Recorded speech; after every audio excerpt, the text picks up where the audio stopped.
Alexa, toque a Folha FM. Tocando Folha FM 98,3. Olá, eu sou a Alexa e a Folha FM 98,3 é a primeira rádio da região em nosso sistema. Mais praticidade, mais conexão. É a Folha FM, sempre com você. Folha 98,3 FM com Alexa, a rádio que toca você. O cuidado da Unimed Campos está aqui na Baixada Campista, sempre perto de você. No Centro de Especialidades Unimed, Rua São Gonçalo 32, ao lado da Praça São Benedito, você realiza exames laboratoriais e consultas com excelentes profissionais da pediatria, ginecologia, obstetrícia e medicina da família. Agende pelo 3642-0402. Unimed Campos. Pode contar. Expandir, modernizar com qualidade e excelência. Rede de postos Mariana. Combustíveis, troca de óleo, lavagem e lubrificação. Loja de conveniência, conforto e atendimento. Rede de postos Mariana. Rede de postos Mariana. Vem pra cá. Qualidade e compromisso com você. Rede de postos Mariana. Vem pra cá.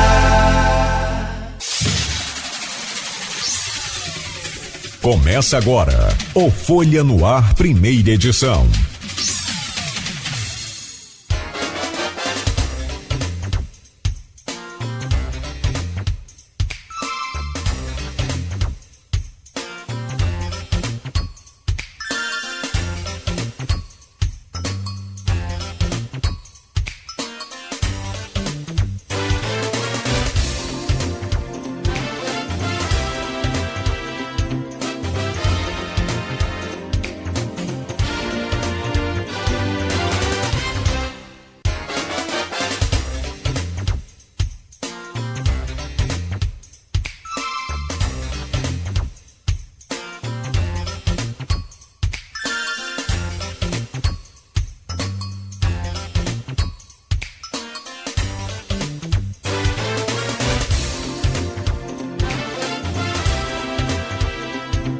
Quarta-feira, 4 de junho de 2025. Começa agora pela Folha FM 98,3, emissora do Grupo Folha da Manhã de Comunicação, mais um Folha no Ar. Estamos ao vivo e você acompanha este programa agora pelas plataformas digitais, pelo Face, pelo YouTube, pelo Instagram. Também daqui a pouco esse programa vira um podcast, vai lá para todos os aplicativos de podcast. Logo mais, tem reprise na Plena TV, que também é emissora do Grupo Folha da Manhã de Comunicação. E, claro, pela Alexa, é só dar o comando, Alexa, ouvir Rádio Folha FM, pelo aplicativo exclusivo da Folha, enfim, por todos os canais digitais, pelo rádio, claro, evidente, onde você acompanha aí a nossa programação inteira e, claro, o Folha no Ar. São 7h09, eu sou o Cláudio Nogueira, muito bom dia, sejam todos bem-vindos. Vamos às principais informações desta manhã, aqui na região, em destaque, hoje é quarta-feira, já as manchetes do jornal Folha da Manhã. A gente começa com a previsão do tempo.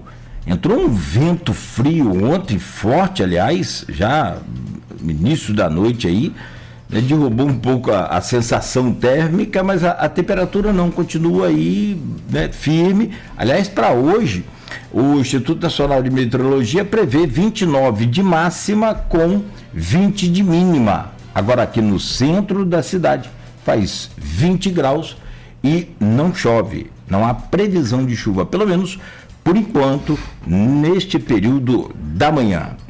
O programa de hoje vai falar sobre economia, vai falar sobre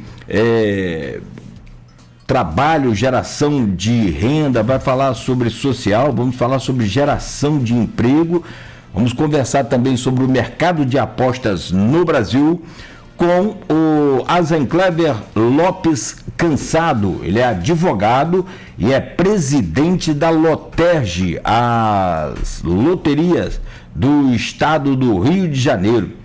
O Azencleber vem para conversar com a gente sobre esse papel pioneiro da Loterge nessa modernização também da sua atuação junto às loterias.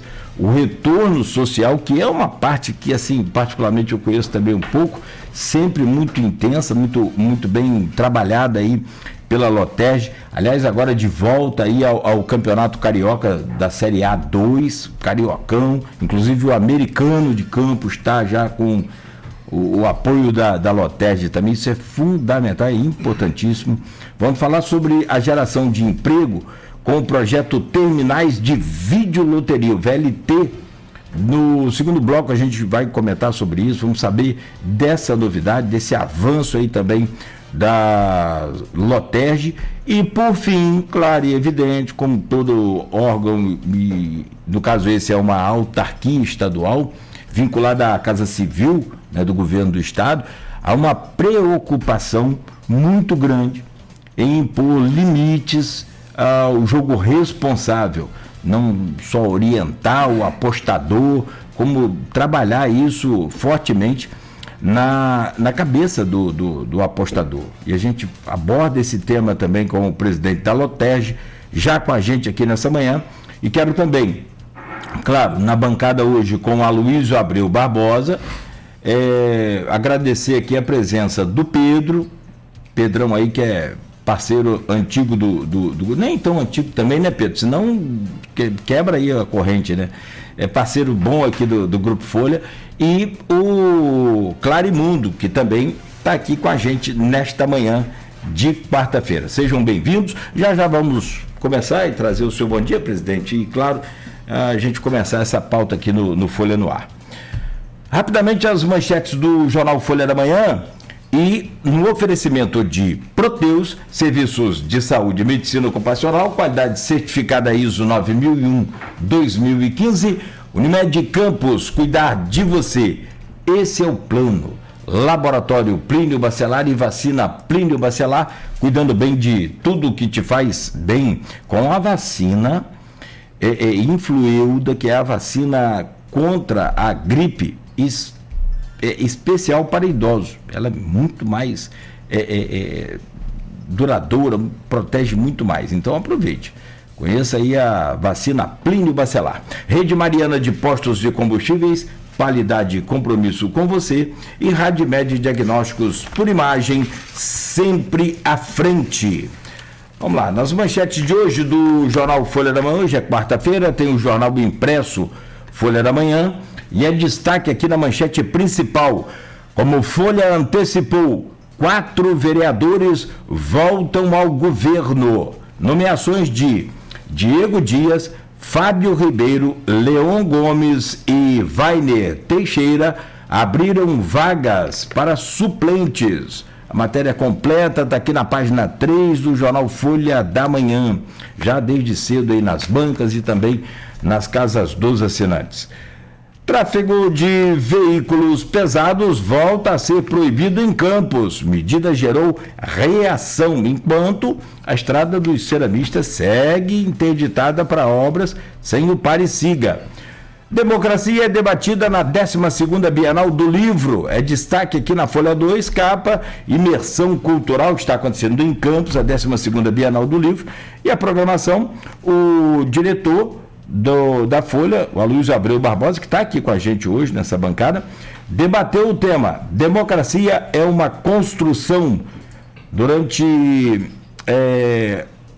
evento dentro da 12ª Bienal do Livro em Campos. GNA 2 recebe licença da ANEEL para operar termoelétrica. É uma das maiores localizadas aqui no Porto. A usina tem capacidade de abastecer cerca de 8 milhões de residências. Só para você ter uma ideia rápida aqui, Campos tem aproximadamente 260 mil imóveis registrados. Olha a capacidade dessa usina. TCE, favorável à aprovação das contas de Castro. Ainda na capa da Folha, Dia dos Namorados, expectativa de aumento em 3% para o comércio. Júri do caso Letícia tem nova data agendada. Fechando aqui as manchetes, Yara Cíntia, abre aspas, Continuo não tendo nada contra a ex-prefeita, está na página 2. A parte da entrevista que ela nos concedeu aqui ontem. Contra a influenza, cobertura vacinal tem baixa adesão. E ainda, viúva de Raul Linhares morre aos 82 anos. Elizabeth Aguiar. Nossos sentimentos aí a todos os familiares e amigos. Externamos aqui nossas condolências desta bancada. São 7h16. Vamos falar sobre pioneirismo da LOTEG, a Loteria do Estado do Rio de Janeiro. Tem se destacado aí ultimamente pela modernização, parece que deu um avanço muito importante, acompanhou essa coisa de modernização, de IA, está chegando junto aí. E o que a gente entende sobre tudo isso é a questão social, da geração de emprego e também, claro, esses desafios de combater as ilegalidades e também de orientar o apostador com os jogos responsáveis. E para isso estamos recebendo aqui hoje o Azenclever Lopes, cansado advogado, presidente da LOTEG. Azenclever, bom dia, prazer recebê-lo aqui, seja bem-vindo à Folha FM, ao Grupo Folha. Bom dia, Cláudio Nogueira, bom dia, Luiz Abreu, bom dia, ouvintes aí da Folha FM 98.3 e do Grupo Folha da Manhã, esse conglomerado fantástico de comunicação do Norte e Noroeste Fluminense. Prazer e honra estarmos aqui para falar diretamente com essa população enorme, atingida e alcançada aí pela Folha com muita excelência. Bom dia a todos, um prazer e uma honra estar aqui nessa bancada. Prazer nosso, bem-vindo. São 7h17, meu caro Aloysio Abreu Barbosa, bom dia, bom sempre contar com você aqui nessa bancada, obrigado aí pela presença, seja bem-vindo. Bom dia, bom dia, Azenclever, obrigado pela presença, poder conversar um pouco nesses 3 próximos blocos.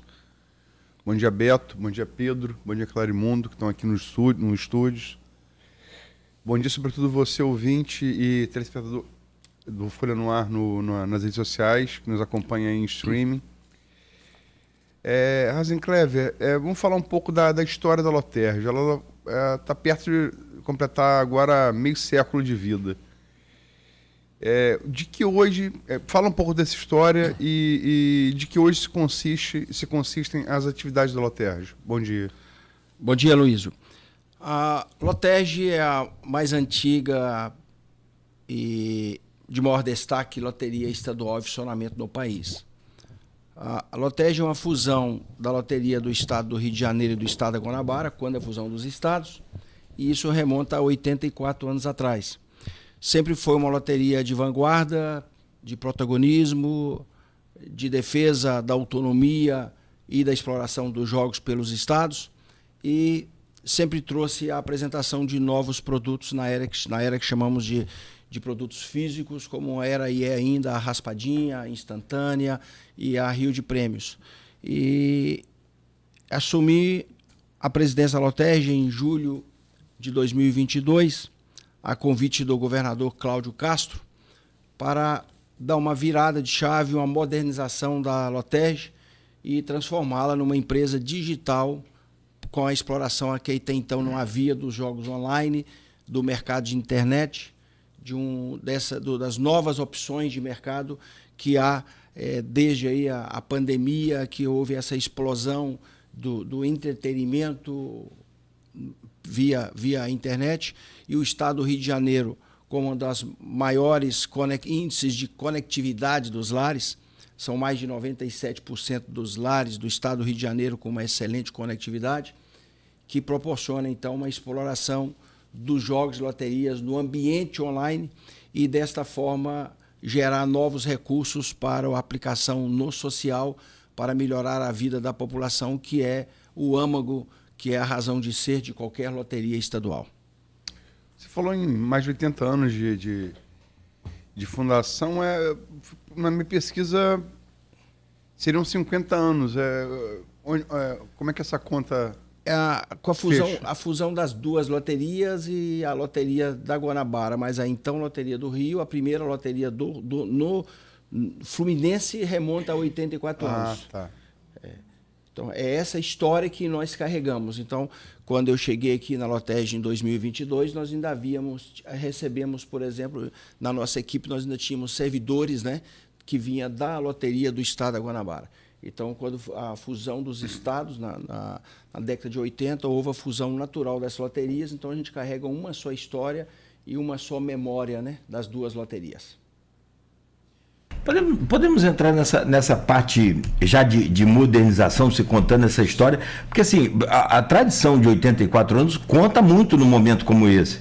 Sim. De 50 anos, como a Luiz disse, e essa fusão que traz na soma os 80 anos.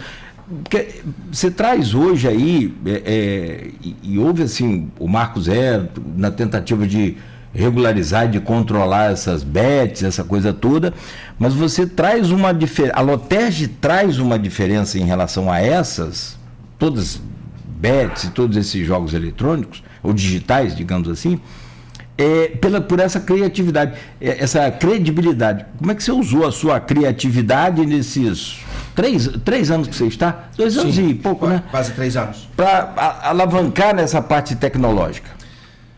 Favoreceu o conhecimento e o domínio que eu tinha no setor, com minha experiência em Brasília, com mais de 20 anos no Senado Federal, mais de 15 anos na Câmara dos Deputados, a minha advocacia em Brasília. E essa experiência no setor de jogos de loteria na parte legislativa me favoreceu. E, claro, a paixão pelo trabalho, o comprometimento, o apoio imprescindível, diuturno do governador Cláudio Castro para essas inovações, para esse avanço da Lotege, porque ele sempre entendeu que nós deveríamos utilizar dos jogos da loterias para chegar a arrecadação do Estado na ponta, na comunidade mais carente, e, sobretudo, a colaboração sem medir esforço da nossa equipe.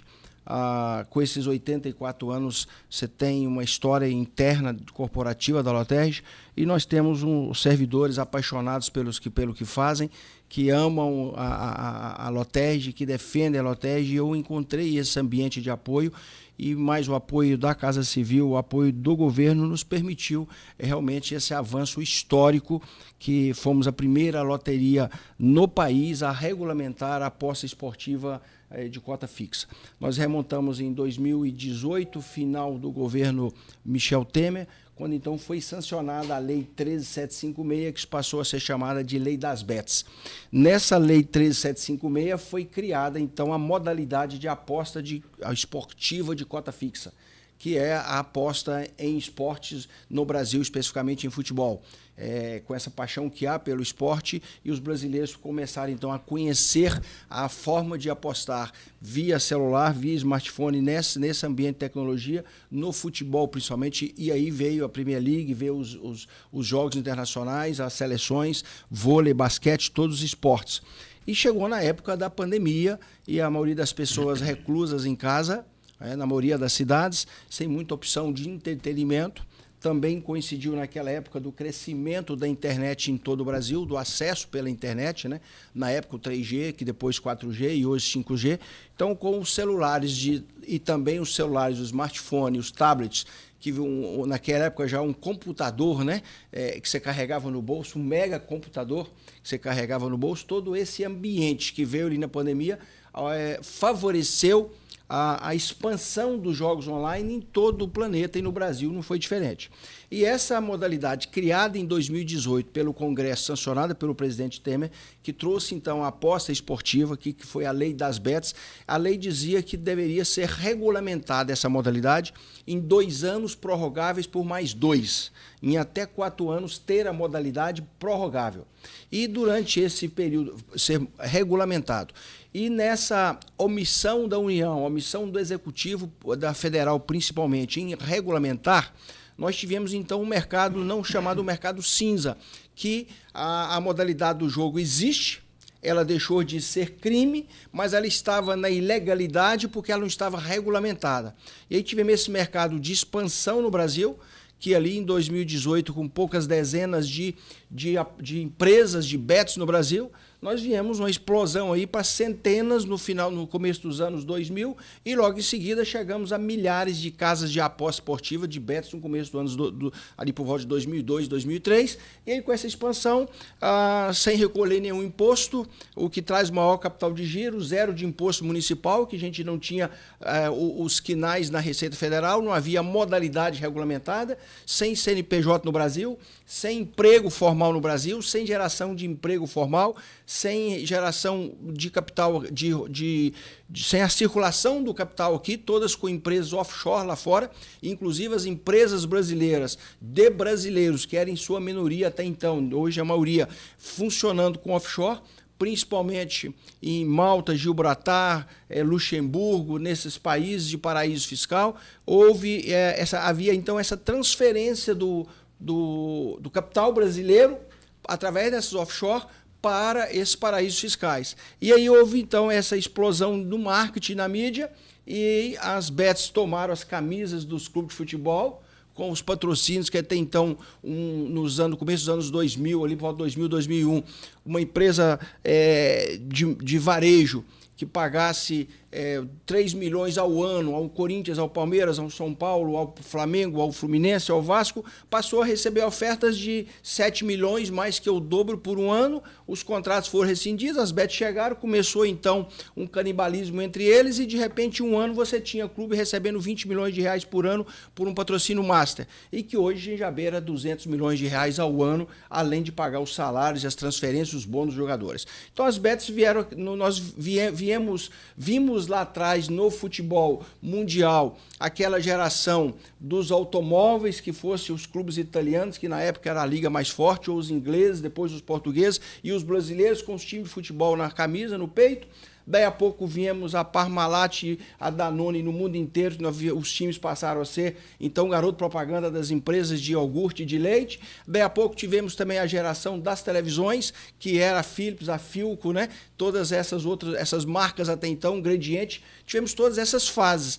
E agora, recentemente, no começo dos anos 2000 para cá, as bets que se instalaram nesse patrocínio master estão aí. E foram, além de futebol, chegaram para o Carnaval, chegou para as festas do Nordeste, chegou para as festas de São João, chegou para as vaquejadas, chegou para todas as festas do Brasil, para os réveillons no Brasil, não só a Copacabana, e hoje você não tem nenhum grande evento esportivo, cultural e social no país de destaque que não tenha um patrocínio pela Bet. E, naturalmente, se você tem esse patrocínio, você tem, então, uma comunicação direta com o cidadão, com o apostador, com o consumidor. E aí você trouxe, então, esse crescimento de um mercado desregulado, de um mercado desorganizado, de um mercado ilegal no Brasil. E nós passamos a ter milhares de empresas, que eu considero e lutei muito contra isso, e fomos pioneiros nas denúncias e nos trabalhos a todos os níveis de governo estadual, municipal e federal no Brasil e até no exterior contra essa ação irregular no Brasil, porque criou-se um nicho de privilegiados de se faturar bilhões de reais sem pagar imposto, numa concorrência desleal com qualquer outro setor do Brasil. Que privilégio era esse? O que estava atrás desses privilégios para se manter isso no país? Quem é que se mantém de pé? Nós chegamos aí ao absurdo de que as bets irregulares no Brasil movimentarem no ano aproximadamente 5 vezes o que se movimenta o mercado de carne e de proteína no Brasil. Nós hoje temos o maior, desde o começo dos anos 2000, tem o maior rebanho bovino no Brasil. Você tem aí o nosso PIB, as nossas exportações seguras pelas exportações de carnes e de grãos que você precisa nessa indústria. E você tem um outro mercado que chega a 5 vezes esse volume, sem recolher um centavo de imposto, sem registrar a carteira de ninguém, sem nenhum trabalho formalizado, sem retribuição para a sociedade. Por que então que isso poderia permanecer? E até que nós viemos, então, com a minha chegada no Rio, pagamos o preço e enfrentamos a ousadia, a coragem de regulamentar esse setor, de enfrentar as bets irregulares que não desejavam regular. Você tinha aquelas que estavam... Desculpa, porque na verdade eles não pagavam imposto nenhum, nem aqui e nem nos paraísos fiscais. E continuamos hoje com mais de 20 mil plataformas de jogo no Brasil sem pagar um centavo de imposto. Mais de 20 mil plataformas. Que não paga zero de imposto em qualquer esfera. E que não tem um empregado registrado. E que não tem uma sede no Brasil, não paga um aluguel. ainda são mais de 20, apesar das cerca de 14 mil bloqueadas pela Anatel. Prolifera como praga, como você citou hoje, do vento que deu essa esfriada. Se você pingar uma chuva, a erva daninha no quintal da sua casa faz o quê? Brota. As batatinhas ali, a erva daninha brota. E as betas irregulares no Brasil continuam brotando como praga. Você fecha uma, abre 4. Quando no nosso começo de trabalho no Rio, nós conseguimos uma decisão do TRF1 em Brasília, que nós suspendemos na época 111 sites irregulares no Brasil, que isso movimentava mais de 80% do mercado carioca de jogos irregulares. Você bloqueou 111, hoje nós temos 14, fomos pioneiros. Isso aumentou, nós temos 14 mil bloqueadas e mais de 20 mil funcionando irregulares, às vistas escuras ou omissão dos órgãos de fiscalização e de persecução. A história do jogo no Brasil é uma história antiga, né? O jogo do bicho já é uma atividade secular, né? Começou ali inicialmente para tentar ajudar o zoológico do Rio de Janeiro, daí o nome Jogo do Bicho.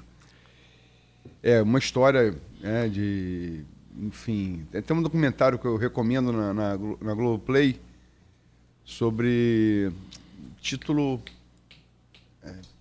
Pedro, Conta a história de Castor? Vale Escrito. É um documentário muito bom. Você regular isso deve ser um desafio, né? Imagino que seja. Como regular? Porque Eurico Gaspar Dutra, em 46, ele proíbe jogos de azar, né? Depois, mas loteria no Brasil sempre existiu. As bets, como você falou, chegam nos anos 2000 com muita força, né? Como regular isso? Como tirar isso da clandestinidade e arrecadar imposto? Como regulamentar? Bom, você disse a palavra perfeita aí do desafio, Aloysio. Agora, a história da humanidade é feita por atos de coragem. Tenho certeza que não foi fácil iniciar um conglomerado como esse da Folha tão respeitado. Custou caro. Você teve gerações de trabalho, você teve que enfrentar os poderosos. Vocês fazem aqui e eu não estou lhe conhecendo pessoalmente hoje, tenho essa honra pela primeira vez, mas conheço um pouco da sua história. Você, Luiz, você é conhecido no jornalismo do Estado do Rio até no Brasil pelo seu combate às práticas autoritárias. Você é conhecido pela sua independência política, no seu jornalismo independente, no seu combate à corrupção, no seu combate ao fisiologismo, na sua defesa intransigente a favor da liberdade de imprensa. Por que você é reconhecido assim? Porque você tem posição, porque você tem lado. Não é só porque você tem caráter, também porque você acredita no que você faz. Então você enfrenta quem você precisa enfrentar, o que você precisar enfrentar. Seria muito mais cômodo, muito mais fácil para você estar na tua casa ou estar no teu esporte, no teu lazer, até 9 ou 10 da manhã, sem ter que enfrentar aquilo que te incomoda e aquilo que traz prejuízo para a sociedade que você defende. E assim somos nós nesse setor. Teve que ter intrepidez, teve que ter ousadia. E isso não me falta e nem falta à nossa equipe. Ou nós fazemos a diferença, ou nós não nos propomos a nada. É assim que nós construímos a história. E nos é dado hoje no governo Cláudio Castro, em 2022, me é dado esta oportunidade. E com essa confiança que eu tenho do governo, essa estrutura do governo de fazer o certo, eu tenho que fazer o certo e eu vou fazer o certo e continuarei fazendo o certo. Esta é a minha decisão de vir. Ou eu faço ou eu não me proponho. E a cada manhã eu preciso acordar e chegar no meu trabalho ou da onde eu estiver defendendo aquilo que eu acredito. E eu defendo o mercado regulado. Eu defendo o jogo regulado. E acredito que o jogo regulado traz sim benefício para a sociedade. O jogo existe há milênios. Não é diferente, o jogo é entretenimento. Estou falando do jogo que eu defendo, que é o jogo do entretenimento, que é o jogo da convivência social, o jogo da diversão, o jogo da geração de recursos, isso que eu defendo. Aí você vem no jogo do bicho, que historicamente conhecido no Rio, que funciona há quase 150 anos. Só que nós temos dois lados do jogo do bicho que a população precisa saber e que isso não chega à população. Você disse muito bem e relembrou com o seu conhecimento do Barão, que para poder montar o zoológico do Rio, onde hoje a população do Rio, os turistas frequentam, aquilo lá foi criado com o dinheiro do jogo. Agora, naquele momento, nós vimos ali do pós-escravatura, nós vimos aquele momento de liberdade, no momento ali de libertar os escravos. Nós estávamos ainda naquele momento de que os quilombolas ainda mais escondidos que hoje, quase como foragidos, aquele temor, imaginamos que estava na cabeça daquela sociedade escrava. E aí, naquele momento, regularizar os outros jogos para poder angariar dinheiro para a sociedade, para os órgãos de governo, não só para o zoológico, para as igrejas e para o executivo. Mas o que fazer com a população pobre? O que fazer com a população negra? Se hoje nós ainda temos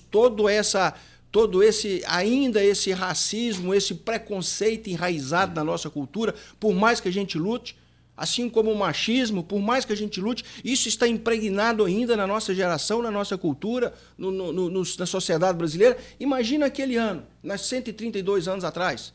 Precisava de quê, então? Regularizar o jogo, mas precisava podar, precisava proibir que o preto, o negro, o pobre da periferia tivesse ascensão social.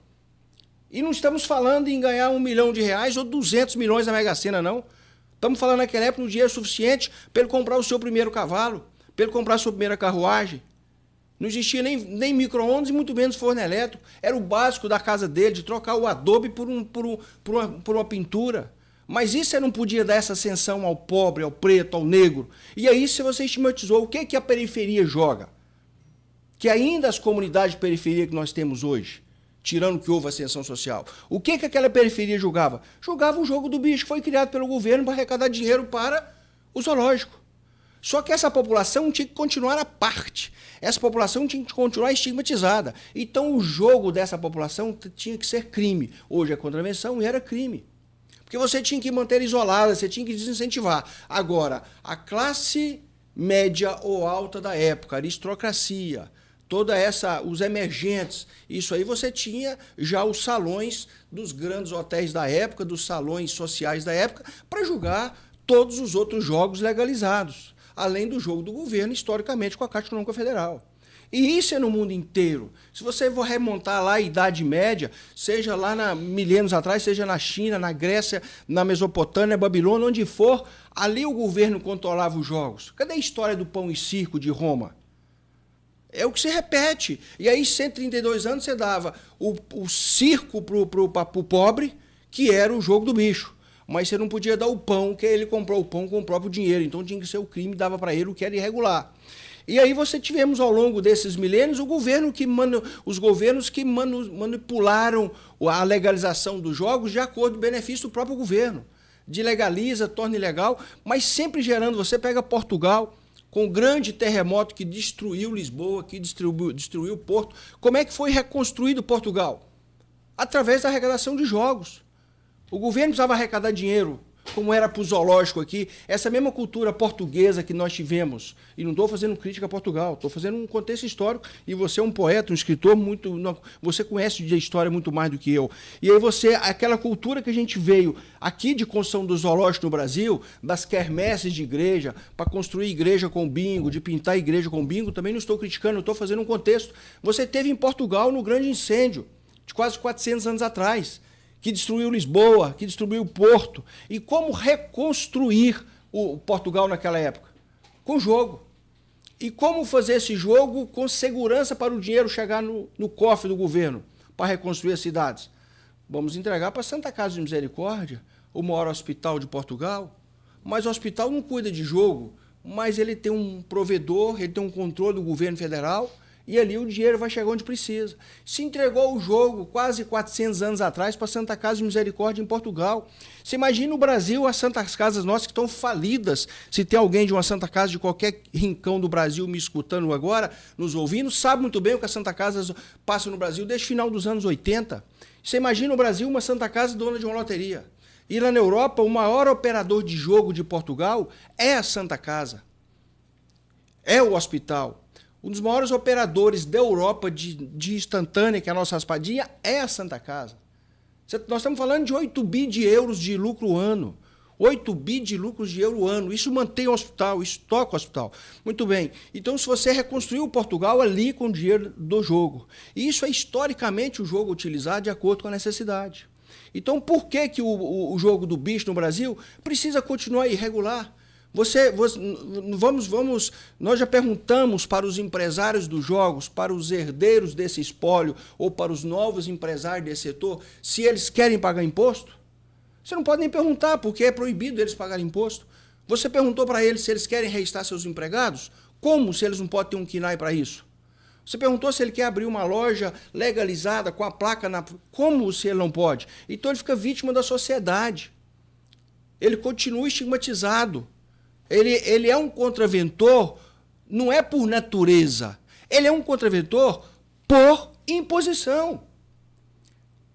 Você que luta pela liberdade de imprensa, historicamente, você e sua família, a sua geração, agora você imagina se a imprensa no Brasil for calada. Você vai calar? Você não vai calar. Esse jornal vai circular, você vai fazer ele chegar. Nem que seja de madrugada, debaixo da porta, nem que seja pela internet, pela VPN, ele vai chegar. Você vai cumprir o que o seu coração ama e o seu dever. Aí o jogo do bicho paga direitinho. Paga! E a credibilidade que ele tem? Eu não sou jogador, meu avô foi, eu gostaria de ser, eu sou ruim, horrível nesse jogo. Mas, cara, paga certinho, paga direitinho, não dá erro. Isso, eu também não sou jogador, que não não estou defendendo como jogador. Agora, por que o jogo do bicho não pode pagar o ISS para a prefeitura, seja de Campos, do Rio, de Macaé, Itabapoana, onde for? Por que ela não pode pagar o imposto de renda retido na fonte, como eu pago no meu contra-cheque? Por que ela não pode pagar PIS, COFINS, FIM Social, imposto de renda de pessoa jurídica, como é o seu grupo de comunicação? Tudo que mexe com o interesse econômico, o interesse econômico do jogo é imenso, sempre foi. Sobretudo no sentido de arrecadar, deve enfrentar muita resistência também. Você tem enfrentado muita resistência nessa tentativa de regulamentar o jogo? Diuturnamente. E essa resistência me move por natureza. Mas a ameaça, alguma coisa assim? De todas as formas. Para lhe dar um único exemplo, quando nós conseguimos uma decisão judicial tirar do ar por alguns dias os 111 maiores operadores de jogo online irregular no Brasil, no meu CPF, eu ganhei de presente 28 mandatos de segurança. Patrocinado pelas maiores bancas de advocacia do país. Do país. Se você entrar no site do Tribunal de Justiça do Rio de Janeiro e você ver as petições contra a minha decisão, você não acredita que possa o judiciário conceber uma petição, e quanto mais conceder uma decisão contra um ato em favor da legalidade da regulamentação. E quando você ver aquele escritório você conhece, você sabe que são escritórios que recebem milhões de reais por um mandato de segurança para entrar com o mandato de segurança, fora o ad êxito. Mas estou falando do mercado bilionário. É um mercado hoje ainda irregular que hoje, no dia de hoje, enquanto nós estamos aqui, ele movimenta em cerca de 1,2 bi de reais a cada 24 horas. Por aí você mede a minha resistência, que eu enfrentada. E essa resistência com esse poder de dinheiro, aí você tinha a resistência do lado dos clubes de futebol, do esporte patrocinado, das festas patrocinadas, das pseudo-autoridades ou mandatários, entre aspas, aí, com falta de dignidade, com falta de caráter, sendo patrocinado ou apoiado por esse mercado irregular. Então, todos os tipos de resistência você imagina. Eu tive mandato de segurança que entrou num sábado às 10 da manhã e 12 minutos depois teve uma decisão contra mim. Num sábado pela manhã, é muita coincidência? Eu tenho uma decisão, uma mega decisão, que traz um prejuízo bilionário ao Estado do Rio, que foi concedido no dia 2 de janeiro, pós-Réveillon, de um país da Europa, nem no Brasil foi despachado. Porque o magistrado, a autoridade, estava de férias. Por aí você mede o que eu enfrentei e o que eu estou enfrentando. Pesada, barra pesada, né? O Brasil lida muito mal com essa coisa Só posso completar? Pô, não, claro. Chegou a sofrer alguma ameaça física? Sim, fui alertado pelo governo. Logo que eu cheguei aí, me foi, como praxe no governo, concedido o carro blindado, me foi colocado policiais para, em certo momento, me proteger 24 horas, os quais eu dispensei, porque acho melhor que não. E por meses e meses me obriguei a rodízio de hotel no Rio de Janeiro, minha família em Brasília, minha mãe clamando para que eu voltasse para casa, saísse desse ambiente, mas... graças a Deus eu considero superado. Hoje não me considero nenhuma ameaça física, hoje não considero nenhum risco de eminente físico ou de vida para mim. nós conseguimos conduzir de uma outra forma o dia a dia. Se há uma divergência, mas há um respeito, passou-se, e esses que tramavam ou que ameaçavam passaram a ficar isolados, e hoje eu tenho essa tranquilidade. Claro que você está sujeito aos arrombos de os loucos, você está, mas hoje há uma outra movimentação de conscientização no Brasil. Mas o preço foi pago e continua sendo pago. Mas é o preço que você tem de assumir um serviço público como iniciativa privada, não há dúvida. Se eu dissesse o contrário, você ia me chamar de... Você ia ver que eu estou sendo incoerente aí, que eu estou sendo... Não estou faltando com a verdade. O preço é caro. Mas é isso. Mas é com preço caro que você faz história. Qualquer coisa você chama quem? Clarimundo. Bota ele lá para resolver lá. Né? Aqui eu dizia, só para fechar, é que o Brasil explora mal isso. Eu estava lendo... Qualquer coisa ele chama Pedro, Pedro chama Coloral. Aí resolveu. Ou você clama aquele que diz que 1.000 cairá à tua direita, 10.000 à tua esquerda e nada te atingirá. E é nisso que eu confio, meu amigo. Ah, beleza. O Brasil explora mal isso. Eu conheço aqui em Campos, por exemplo, empresários que não gostam de barco, mas vão nesses cruzeiros aí nacionais só para jogar, porque é permitido. Dali sai da área cassino, né? Sim. Então, assim, por que não explora isso? O cassino continua irregular no Brasil. Você voltou lá no aqueles bingos, lembra a febre dos bingos? Isso. Que espetáculo que foi, que movimento. E você acha que nós não temos os cassinos regulares no Brasil? Os bingos irregulares não continuam funcionando? E o bingo irregular, que segurança jurídica ele traz? Que credibilidade ele traz? Não estou dizendo todos, mas credibilidade vai trazer qual segurança? E por que então não legalizar, ser fiscalizado, ter o jogo responsável, ter o combate à ludopatia e devolver para a sociedade o que é da sociedade? Aí nós temos um projeto de lei que legaliza bingos, cassinos, jogo do bicho, jogo de azar, todos os jogos. Esse projeto de lei tramitou na Câmara dos Deputados por 33 anos, está no Senado há 4 anos. São 37 anos de discussão. Precisa de 37 anos para o Congresso chegar à conclusão de que legaliza ou não legaliza? Tem um monte de perguntas sobre esse assunto. À vontade. Mas nós precisamos fazer um intervalo. Mas só assim, em números, se você puder dar uma resposta curta e objetiva. Quanto o Brasil, projetadamente, né, perde por mês, por ano, sei lá, de estimativa? Com a nossa carga tributária, só nas bets hoje, se nós temos mais de 1 bi dia e você levar em consideração a carga tributária baixa de 30%, nós estamos falando de 300 milhões de reais dia com as bets. Com os cassinos são outros bilhões. Com o jogo do bicho são outros bilhões. Com os bingos é mais alguns bilhões. Então é muito dinheiro que está na clandestinidade. E eu repito que nem todos é o desejo do empreendedor, do investidor, mas a falta de opção, né? Então é uma questão estrutural. Assim como eu falei agora há pouco do racismo estrutural que ainda tem na sociedade, nós temos essa questão da ilegalidade estrutural no país que ainda nós enfrentamos ainda, infelizmente. Bom, são 7h48, nós precisamos fazer um intervalo, é rápido, a gente volta a seguir. Vamos continuar conversando com o presidente da Loterge, o advogado Razenclever Lopes Cansado, ao vivo aqui com a gente nessa manhã, na bancada hoje com o Aloysio Abreu Barbosa. E daqui a pouco a gente fala sobre retorno social, sobre geração de emprego, essa novidade que está chegando aí, que são os terminais de videoloteria, o VLT também, né? Então a gente volta rapidamente. Logo após o intervalo, oferecimento de Proteus, Unimed Campos, Laboratório Plínio Bacelar, Vacina Plínio Bacelar, Rede Mariana de Postos de Combustíveis e Radmed Diagnósticos por Imagem, com uma dica boa agora da Nauta XP, para você investir o seu dinheiro bem investido, com segurança, orientado por profissionais que são extremamente capacitados. Confira e a gente volta a seguir.